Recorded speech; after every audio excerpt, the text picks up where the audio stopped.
The B2. Last I left off, I did get the main body together, did get the wings on, and for the life of me, I couldn't get the wings actually to fit flush on the top. I did get it, however, to fit pretty flush on the bottom.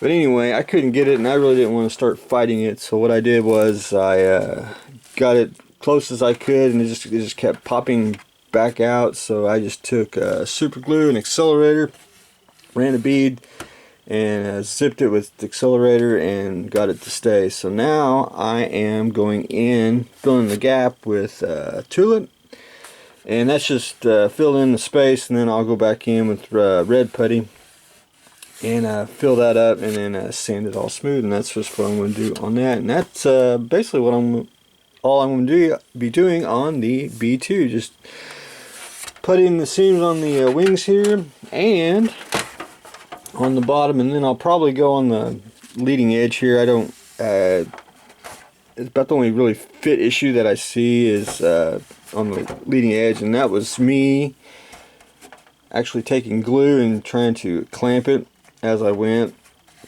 and it still just wouldn't adhere, if you will.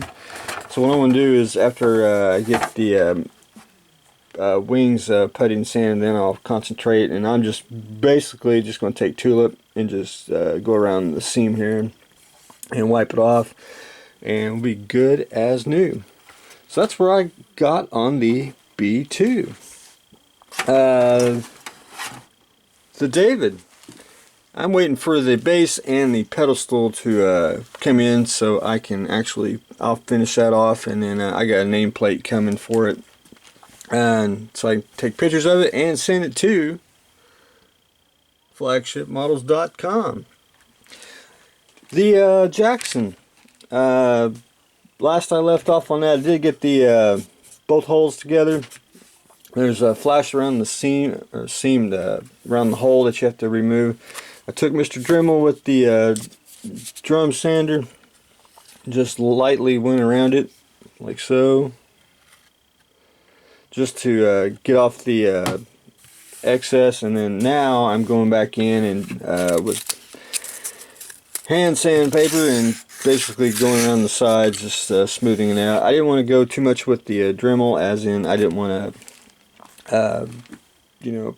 take too much off, and I got enough off what I wanted to do with the Dremel, and now I'm just back in with sandpaper, smoothing that out, and then I can really start construction. Plus I had to go look at the instructions, which I always recommend. Look at the instructions before you tackle any model, because most of this is photo etch that goes on that I need to put on first. But anyway, very fun model. And just once you get past the cleanup, it should rock and roll. So I'm looking forward to doing the Jackson. For the imagination, I wanted to do basically a hover tank, but I didn't want to do like a standard conventional. Kind of wanted to almost alien looking.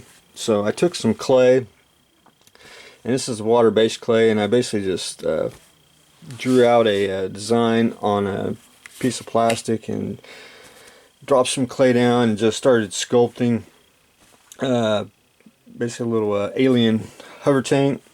And then I'll do a bottom version of it too, but I wanted to make a new vacuum form kit, and I thought this would make a cool looking design. Basically have like a turret on the bottom, which I'll show everyone once I get that design out of my head. But there you go. It's one of the first steps of making a clay sculpt of a hover tank. I just went down, kind of based it off of Computer Mouse and MIG Productions. At one time he had a tank like this too, which was I think he called it the Martian hover tank, and it's similar to what he did, and I always thought it was just a fantastic design. But there you have it.